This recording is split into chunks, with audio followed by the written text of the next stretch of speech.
¿Qué tal? Pues vamos a continuar con esta serie titulada La ciudad comercial futura del anticristo. Estamos estudiando realmente el capítulo 18 del libro del Apocalipsis, donde encontramos la descripción de una ciudad comercial.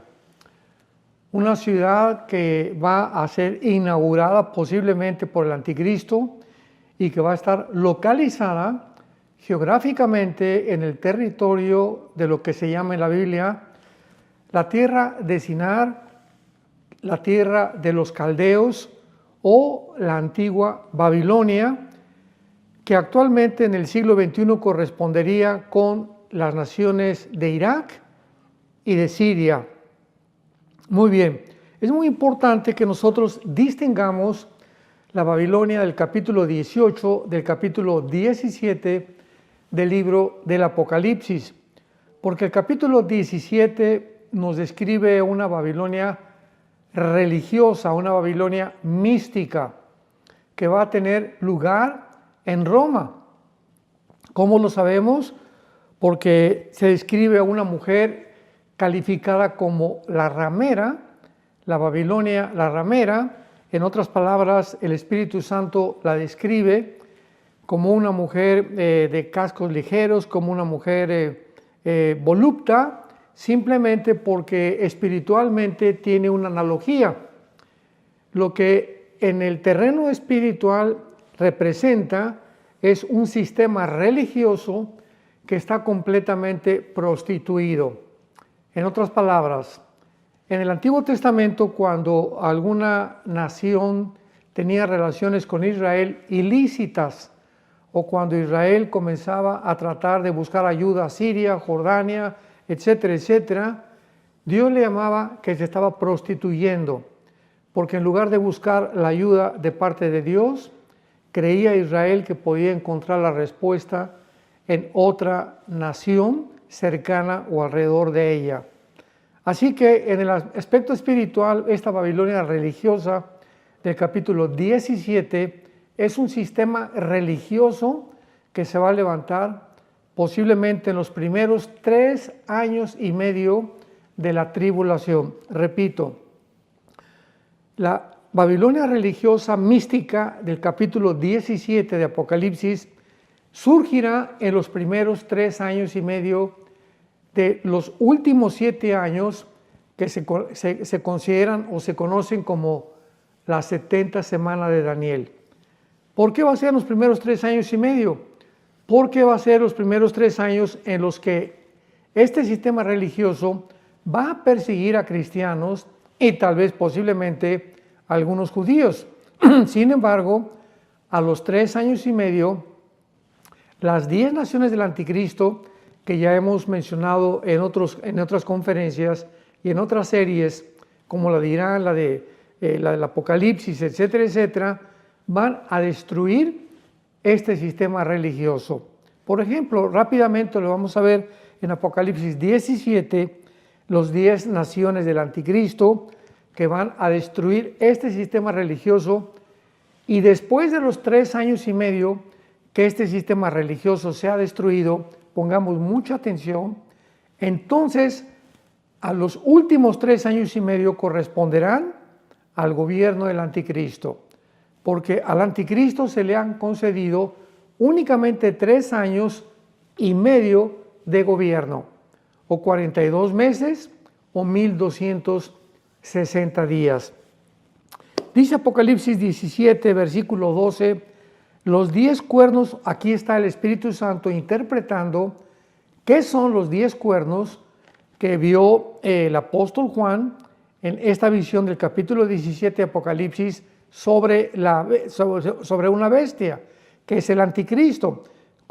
Tenía los 10 cuernos y tenía las 7 cabezas. Así que interpreta y dice que los 10 cuernos, versículo 12, son 7 gobernantes, 7 reyes, que corresponden estos 10 cuernos a los 10 dedos 600 años atrás en el libro de Daniel, capítulo 2, de la estatua de Nabucodonosor. Recordamos la estatua del capítulo 2 del libro de Daniel, que tenía una cabeza de oro, el pecho y brazo de plata, el vientre de bronce, las dos piernas de hierro, que representan los 4 imperios mundiales de los gentiles. O sea, los gentiles es el tiempo en el que Israel queda bajo los gobiernos que ya no son ellos los que gobiernan, sino los gobiernos mundanos. Y estos 4 imperios fueron Babilonia, que corresponde a Irak, Siria, la cabeza de oro de la estatua de Nabucodonosor, los brazos y el pecho de plata corresponde a Medo-Persia, que corresponde a Irán. Así que ya tenemos a Irán, tenemos a Irak, tenemos a Siria, el vientre corresponde a Grecia, que es el tercer imperio antes de Jesucristo, y las dos piernas corresponden de hierro a la división del imperio romano. Pero los 10 dedos de la estatua del capítulo 2 del libro de Nabucodonosor representa la última forma de gobierno mundial. Porque en el capítulo 2, versículo 43 al 45 del libro de Daniel, dice claramente que en los días de estos reyes, de estos 10 dedos que representan, enfatizo y repito, la última forma de gobierno mundial, Cristo vendrá en el tiempo de estos 10 reyes, que el apóstol Juan en Apocalipsis 17 los ubica como los 10 cuernos de la bestia. Dice el versículo 13, Apocalipsis 17, estos tienen un mismo propósito y entregarán su poder y su autoridad a la bestia. Y veamos en el versículo 16, y los 10 cuernos que visten en la bestia aborrecerán a la ramera, o sea, al sistema religioso que representa esta ramera, y la dejarán desolada, desnuda, devorarán sus carnes y la quemarán con fuego. Y el versículo 18 ya no nos deja lugar a ninguna especulación en cuanto a qué representa esta mujer ramera o este último sistema religioso que surgirá en los primeros 3 años y medio de la tribulación. Dice el versículo 18, y la mujer que has visto es la gran ciudad que reina sobre los reyes de la tierra.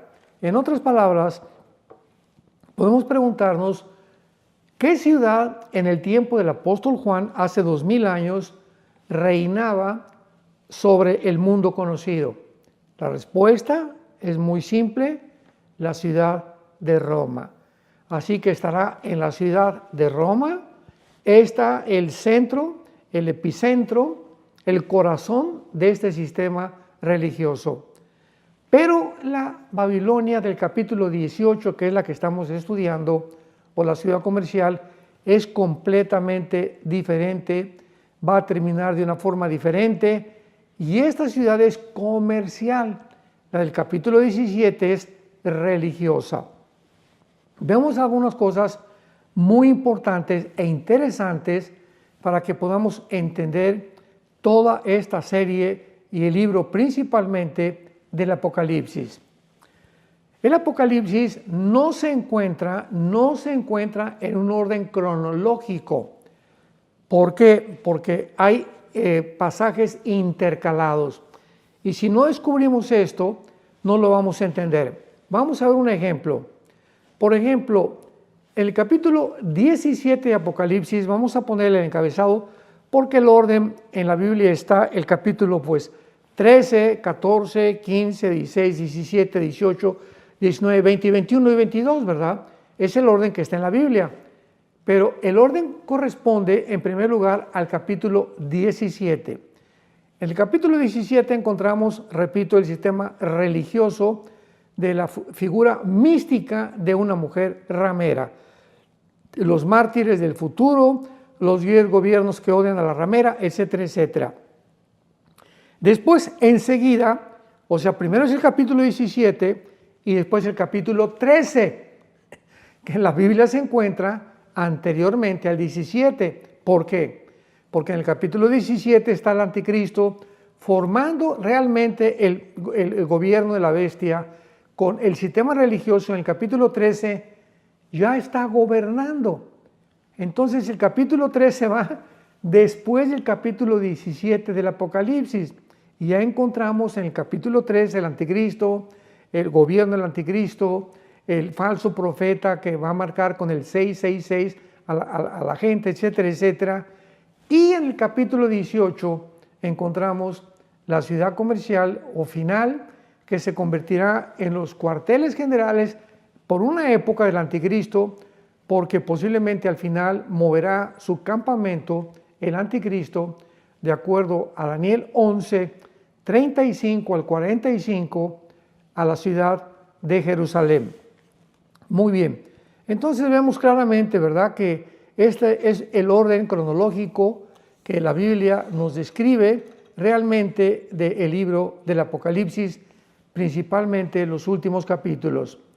Veamos en primer lugar que la Babilonia del capítulo 17 es un símbolo del sistema religioso, pero la Babilonia del capítulo 18 es literal, es visible, es terrenal definitivamente. Por ejemplo, dice el capítulo 18 del libro del Apocalipsis: después de esto vi a otro ángel descender del cielo. Después de esto, o sea, después del capítulo 17, esto nos muestra consecuentemente que es después del sistema religioso. Por eso vemos claramente que es diferente a la Babilonia religiosa del capítulo 17. Después de esto vi al otro ángel descender del cielo con gran poder, y la tierra fue alumbrada con su gloria. Y clamó a gran voz diciendo: ha caído la gran Babilonia, y se ha hecho habitación de demonios y guarida de todo espíritu inmundo y albergue de toda ave inmunda y aborrecible. Porque las naciones han bebido del vino del furor de su fornicación, y los reyes o los gobernantes de la tierra han fornicado con ella. O sea, exactamente lo que van a hacer las naciones con el sistema religioso que se vendió, que se prostituyó, porque tuvo relaciones con naciones. De la misma manera, la ciudad comercial también va a tener relaciones que van a ser ilícitas con muchos gobernantes. Ahora bien, la Babilonia literal, de la cual estamos hablando, capítulo 18 de Apocalipsis del Medio Oriente, es interesante que haya sido el territorio geográfico de la primera ciudad que se construyó, la ciudad de Babel. Veamos esto en el capítulo 10 del libro de El Génesis, donde un hombre llamado Nimrod, que significa el rebelde, fue el primer líder en encabezar una rebelión masiva en contra de los mandamientos de Dios. Porque al acabar el diluvio, en el capítulo 9 de Génesis, Dios le dijo a Noé, lo recordamos: mira, Noé, dispérsense por toda la tierra, llenen toda la tierra, no se queden en un mismo lugar. Pero surge años después Nimrod y le dice a toda la gente: no, vamos a quedarnos aquí, vamos a levantar una torre gigantesca que fue la Torre de Babel, capítulo 11 del Génesis, y vamos a hacernos un nombre.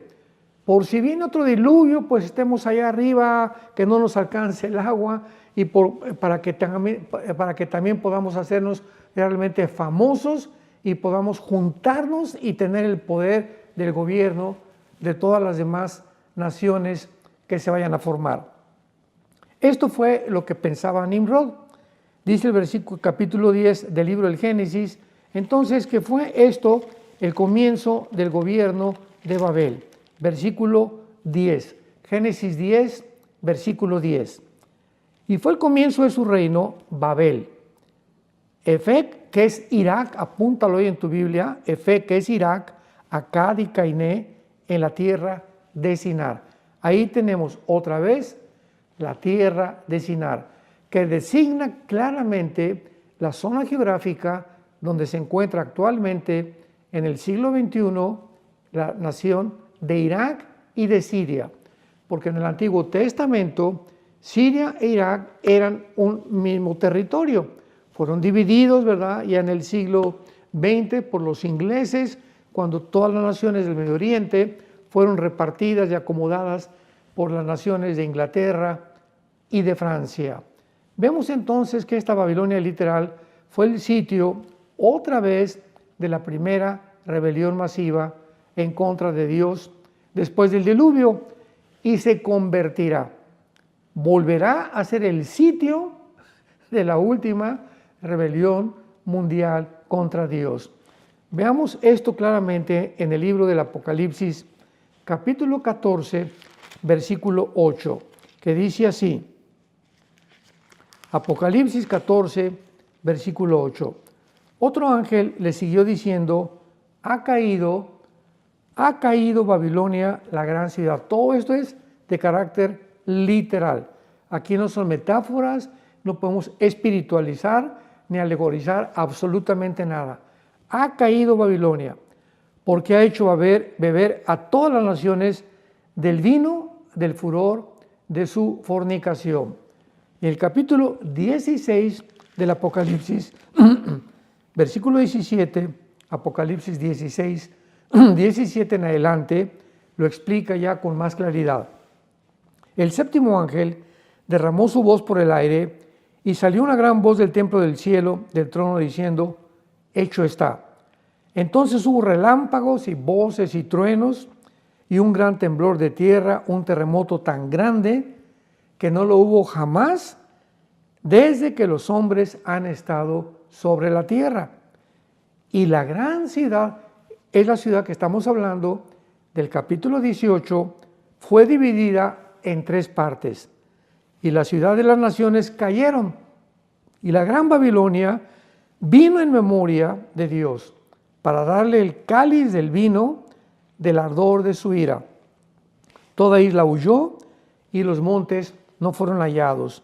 Y cayó del cielo sobre los hombres un enorme granizo como del peso de un talento, o sea, aproximadamente 46 kilos. Imaginémonos una bola que pesa 46 kilos de granizo cayendo sobre los seres humanos en este final tiempo de la humanidad. Y los hombres blasfemaron contra Dios por la plaga del granizo, porque la plaga fue sobremanera muy grande.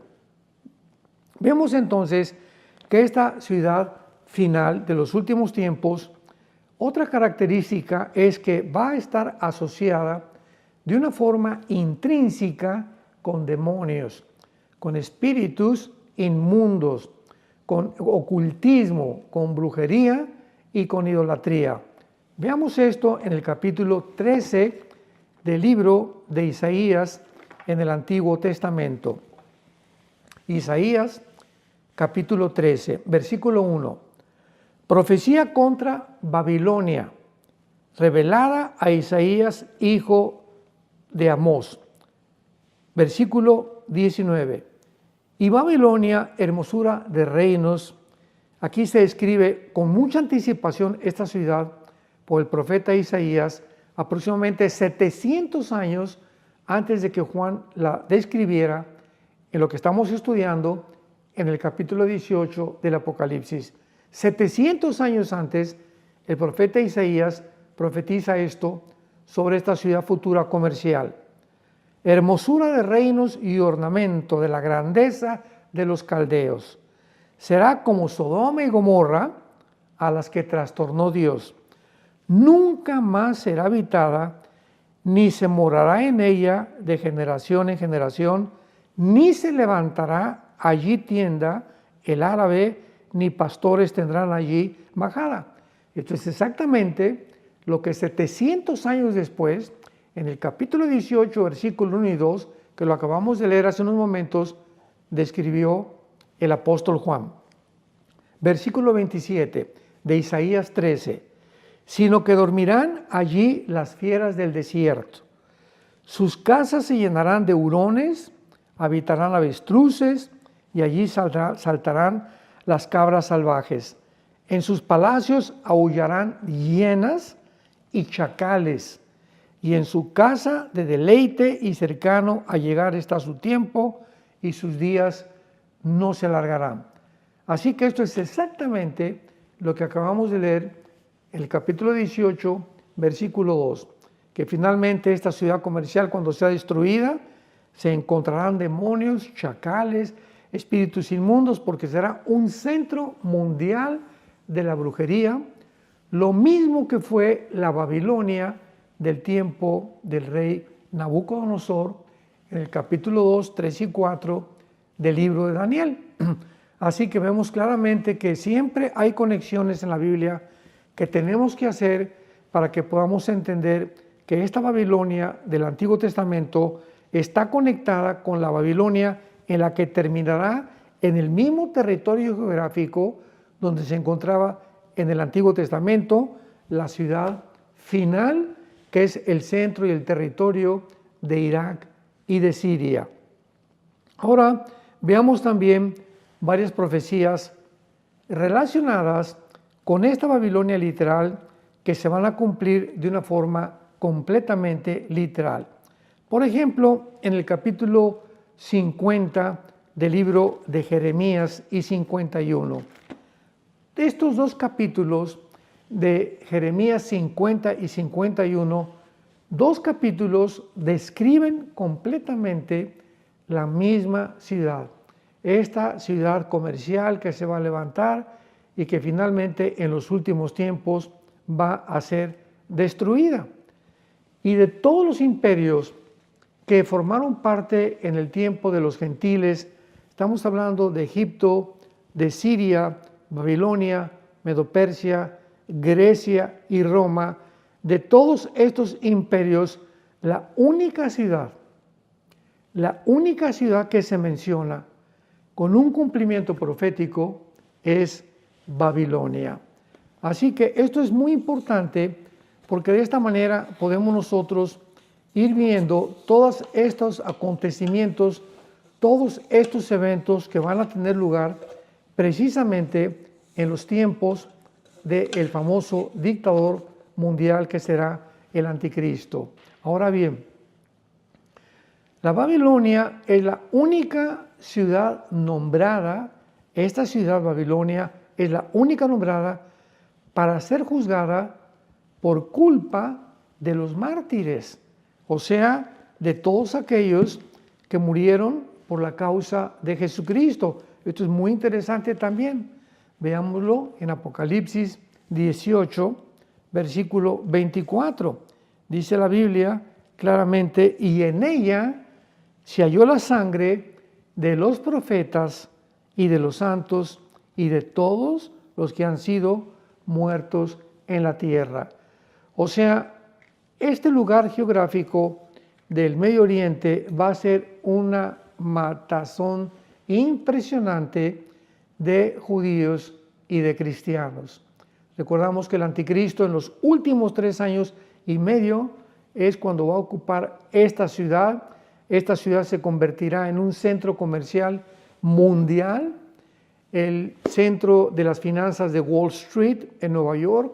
Se va a mudar a Babilonia, a la región de Irak actualmente y de Siria, y es interesante que actualmente Siria pues está ocupada por un hombre llamado Al-Jolani, que pues le dieron, ¿verdad?, un golpe de estado al expresidente Assad, que ya era el tercero de una descendencia, de una familia que tenía ya más de 30, 40 años gobernando a Siria, y ahorita se encuentra Siria e Irak.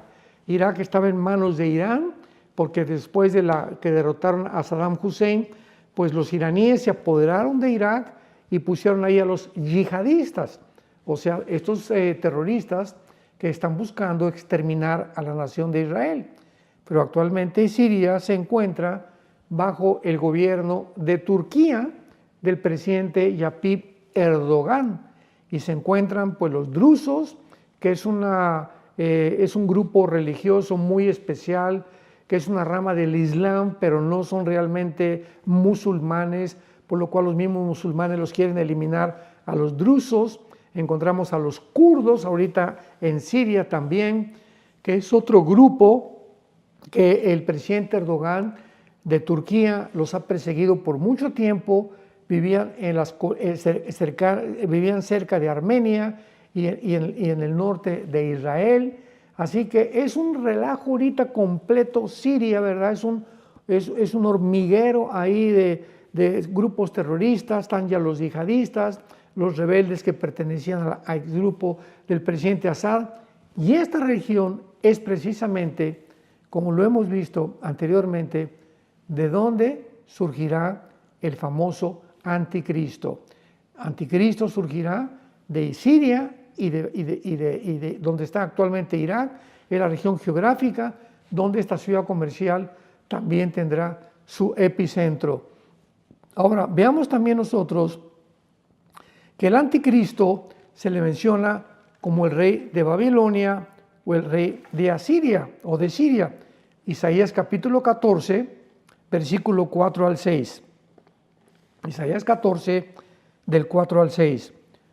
Pronunciarás este proverbio contra el rey de Babilonia.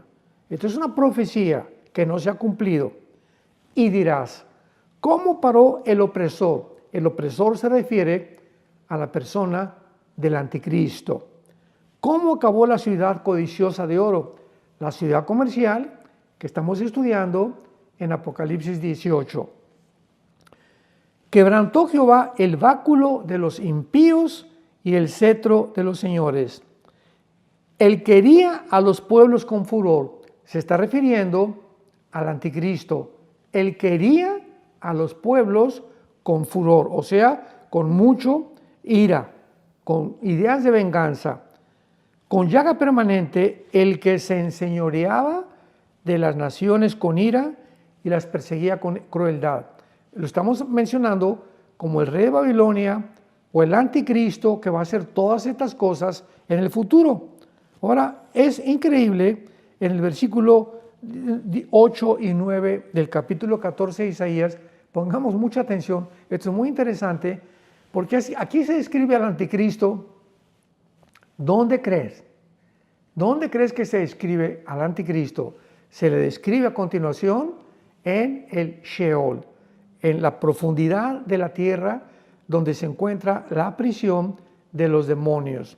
Veamos lo que dice el versículo 9. El Sheol abajo se espantó de ti. O sea, cuando el Anticristo baje, ahí al Sheol, las mismas criaturas que están ahí dentro del Sheol se van a asustar.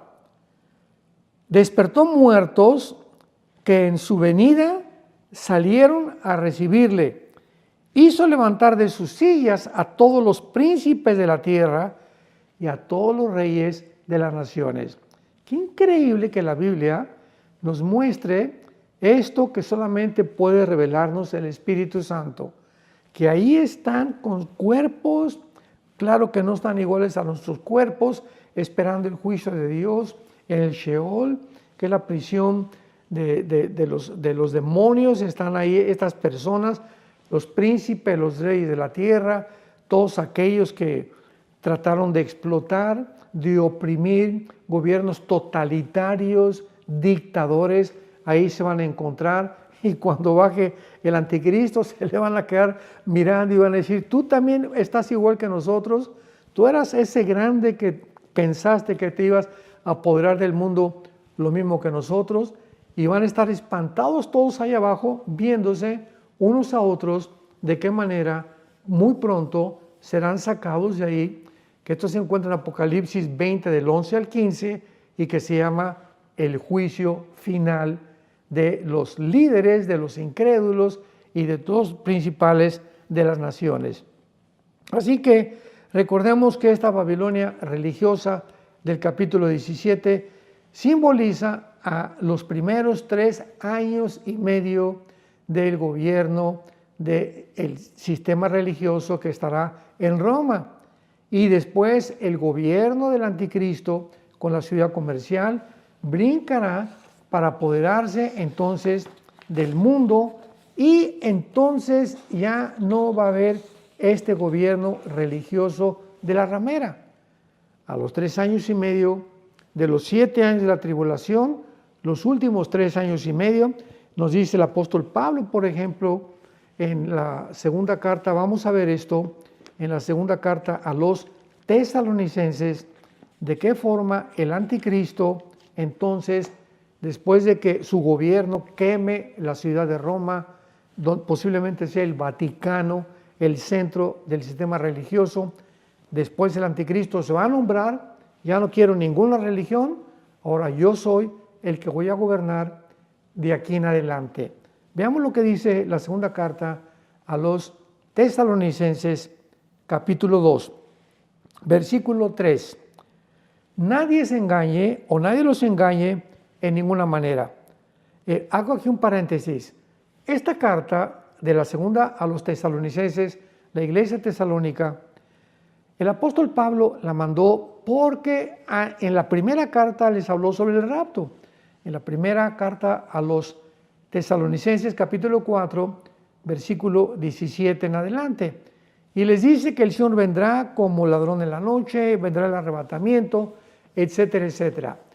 Y en el capítulo 2 les manda otra carta, el apóstol Pablo, a la misma iglesia de Tesalónica, para explicarles, porque recibió noticias Pablo, que ellos creían que ya estaban en la tribulación, que ya estaban en la tribulación y que ya porque el anticristo iba a surgir, etcétera, etcétera, estaban muy asustados.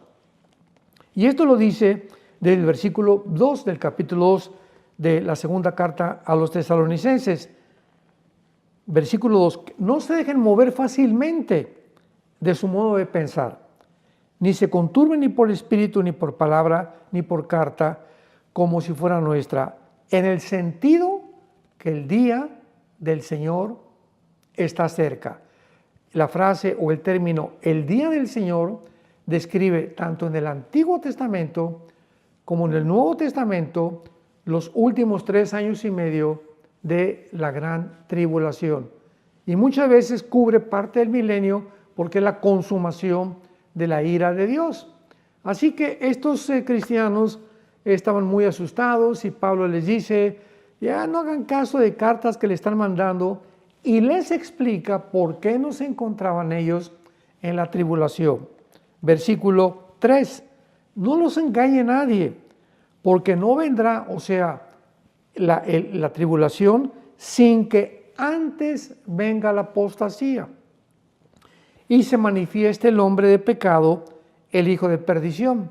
En otras palabras, si el anticristo no se ha manifestado, entonces no se preocupen, no están en la tribulación todavía no ha venido, porque el que inicia la tribulación, ¿quién es?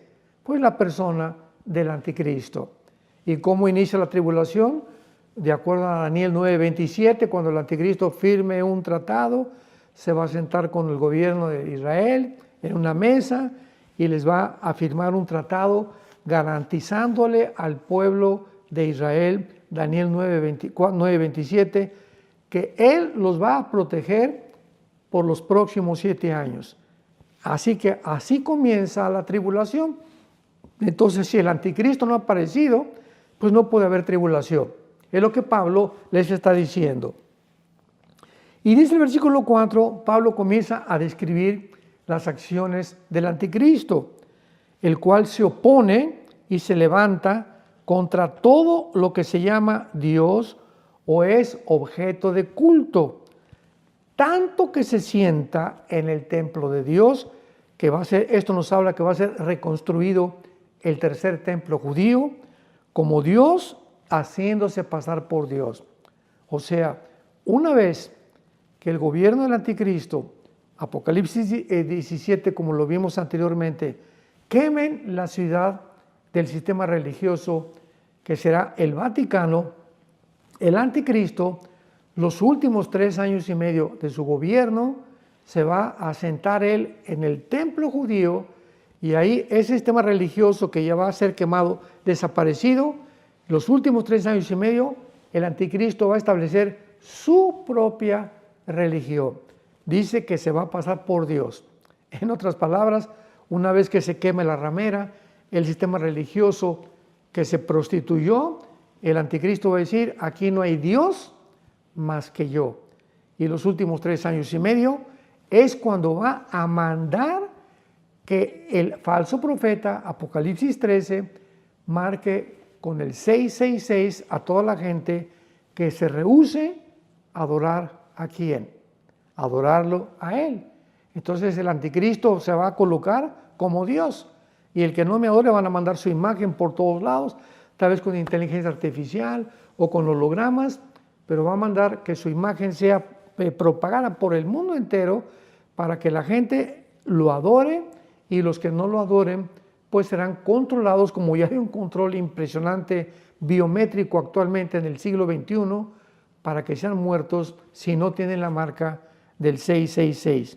Y entonces el versículo 5 de la misma segunda carta a los tesalonicenses, capítulo 2, versículo 5, les dice el apóstol Pablo: ¿qué no se acuerdan que cuando yo estaba con ustedes les decía esto? O sea, Pablo ya les había explicado claramente, o sea, no tenían por qué asustarse, pero así somos los cristianos. Muchas veces hemos leído y leído la Biblia y de repente viene un acontecimiento que ya lo habíamos leído y nos asustamos creyendo, porque he oído que muchos cristianos creen que estamos en las trompetas. Otros me han mandado correos preguntándome que si ya estamos en la tribulación. Pues están casi igual que la iglesia de Tesalónica, ¿verdad? Como no leemos claramente o no nos recordamos aquellas cosas que están escritas, y pues estamos en nuestra mente en otro punto, en otro lugar, y olvidamos completamente lo que hemos aprendido.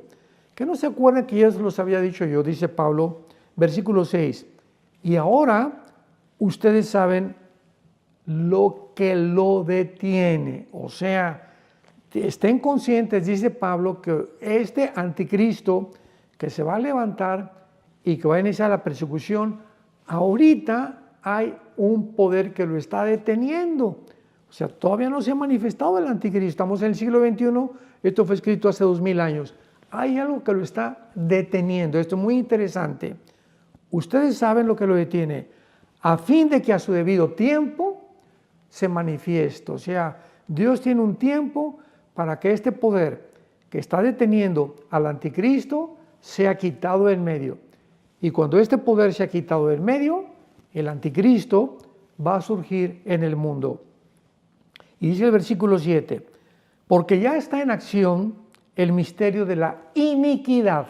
La palabra iniquidad es la palabra griega anomia, que es o significa literalmente rebelión contra la autoridad. Veamos, ya está en acción un movimiento, una energía que va en contra de todo lo que es Dios, de todo lo que es ético, de todo lo que es moral, de todo lo que es de todo lo que establece la libertad, todo lo que va en contra de esto, como el totalitarismo, la falta de libertad de expresión, la falta en contra de todo lo que sea contra derechos humanos, todo aquello que va contra los mandamientos de Dios. Es un poder que está en el mundo desde hace muchísimos años, pero este poder va a aumentar, va a acrecentarse, se va a levantar y se va a degradar, como le dijo Pablo a Timoteo en su segunda carta, capítulo 3. Debes de saber, Timoteo, que va a haber tiempos peligrosos, salvajes. Los hombres van a ser amadores de sí mismos. O sea, la Biblia profetiza, santos que me escuchan de Dios, que el carácter de los seres humanos se va a degradar más y más y más mientras más rápido avanzamos y nos acercamos a la segunda venida de Jesucristo. Entonces continúa Pablo diciendo, ustedes saben lo que lo detiene. Ellos ya deberían estar conscientes de que hay un poder que está deteniendo el poder del anticristo hasta que se ha quitado el medio. Y entonces, repito, cuando se ha quitado este poder, aquel inicuo, el inicuo es el anticristo, a quien el Señor matará con el espíritu de su boca y destruirá con el resplandor de su venida. Entonces se manifestará aquel inicuo cuando este poder se ha quitado. Pregunta: ¿qué es este poder que está deteniendo que el anticristo se manifieste? Pues es muy sencillo, no puede ser el ángel Gabriel, no puede ser el arcángel Miguel, no puede ser ningún poder más que el poder de Dios.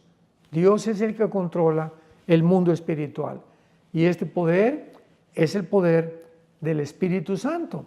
Entonces, ¿qué es lo que está Pablo diciéndoles?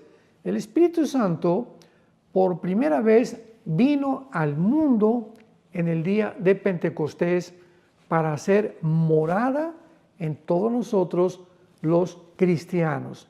Fuimos en el momento en que el Espíritu Santo vino en Pentecostés hace 2000 años, los cristianos hemos recibido la presencia divina dentro de nosotros de Dios. Y en ese mismo momento en que tú recibiste a Cristo como tu Salvador, fuimos sellados. Dice Efesios capítulo 1 que fuimos sellados con el Espíritu Santo hasta el día de la resurrección, hasta el día en el que el cuerpo se ha transformado a la imagen y semejanza de Jesucristo, Filipenses 3, 20 y 21. Entonces el Espíritu Santo estamos sellados y un sello significa propiedad y significa también pertenencia o protección. Entonces, así como yo recuerdo hace muchos años cuando pues viví en un rancho, cuando era joven, al ganado se le marcaba se le ponía una marca a una vaca, a los becerros, a los caballos, con un fierro caliente, hirviendo, ¿verdad? Con el símbolo de la ganadería a la que pertenecían. Por ejemplo, si pertenecían a don José Martínez, el ranchero José Martínez, era una J y una M. Con un fierro caliente se le marcaba, indicaba que esa vaca, ese caballo, ese becerro le pertenecía a José Martínez. Y si esa vaca se pasaba a otro rancho o rompía un cerco, pues con esa marca reconocían los otros rancheros que no era de ellos. Entonces implicaba propiedad, indicaba protección también, de que no se lo fueran a robar. El Espíritu Santo nos ha sellado. Significa que tenemos la presencia de Dios. Esto los demonios lo saben. El mundo espiritual está consciente que los cristianos estamos sellados, que estamos poseídos por un espíritu que es el Espíritu Santo y al mismo tiempo que Dios nos está protegiendo, porque esto nos habla que le pertenecemos ya a Dios para siempre. Entonces, esto nos habla claramente, ¿verdad?, de la pregunta si los demonios pueden poseer a un cristiano. No, porque la posesión implica pertenencia y ya le pertenecemos a Dios, pero sí pueden influir en nuestra mente, ¿verdad?, con pensamientos, pueden provocarnos enfermedades, pueden hacernos que nos desviemos del camino de Dios, pero poseernos ya no lo pueden hacer, porque ya le pertenecemos a Dios eternamente. Entonces, cuando el Espíritu Santo, cuando la iglesia salga en el arrebatamiento, en el rapto de la iglesia famoso que ya mencionamos, pues el Espíritu Santo se va junto con nosotros.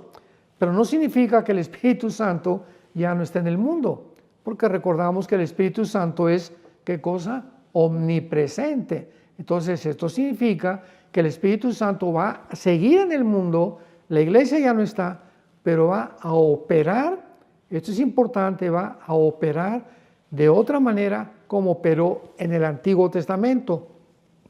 ¿Cómo operó el Antiguo Testamento el Espíritu Santo? Bueno, venía el Espíritu Santo, entraba sobre Sansón, y Sansón en el libro de los jueces tenía una fuerza increíble. El Espíritu Santo se salía de Sansón y Sansón era un hombre común y corriente como tú y como yo. Venía el Espíritu Santo sobre David y por ejemplo el Salmo 22 que escribió David: Dios mío, ¿por qué me has desamparado? Horadaron mis manos y mis pies. 1000 años antes que Jesucristo muriera, David escribió las palabras de Jesús que pronunció en la cruz por el Espíritu Santo. Se iba el Espíritu Santo y David era un hombre, ya no era poeta, ya no estaba inspirado, porque es la forma como el Espíritu Santo operaba. Pero bajo el Nuevo Testamento, ahora ya está dentro de nosotros para siempre. Ya no se sale hasta el día de nuestra resurrección. Y entonces, dice el versículo 8 de segunda de Tesalonicenses capítulo 2, se manifestará aquel inicuo a quien Cristo matará con el espíritu de su boca. Yo oí por ahí algún comentario, ¿verdad?, que este iba a ser el Papa, pero el Papa es imposible que sea este hombre de pecado. ¿Cómo va a ser el Papa el hombre de pecado? Si aquí estamos hablando ya de los últimos 3 años de la gran tribulación. Entonces, es importante todo esto que acabamos de estudiar.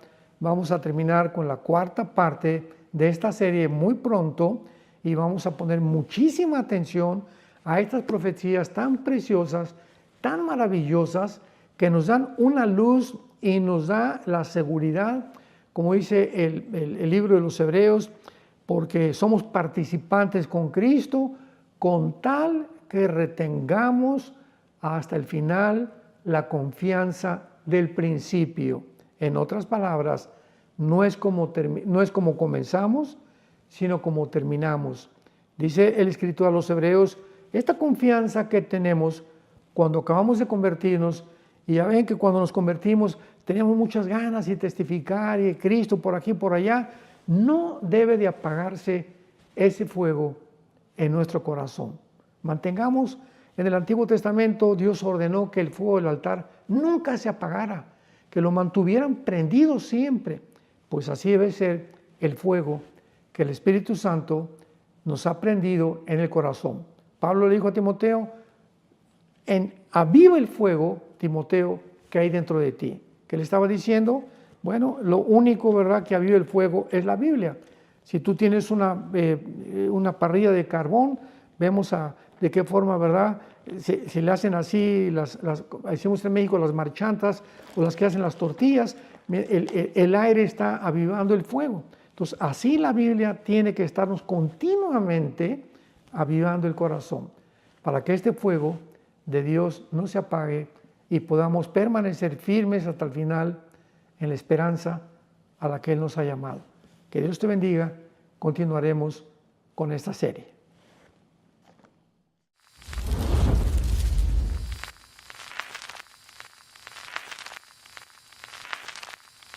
Hola, ¿qué tal? Me da mucho gusto saludarles y quisiera simplemente comunicarles que gracias a todos ustedes a través de todas las naciones del mundo que aman la palabra de Dios y que realmente están interesados en que nosotros como organización Vida Nueva para el Mundo y Armando Alducin Ministries continuemos predicando el Evangelio de la Gracia de Jesucristo y que podamos nosotros continuar haciéndolo gracias a sus donaciones.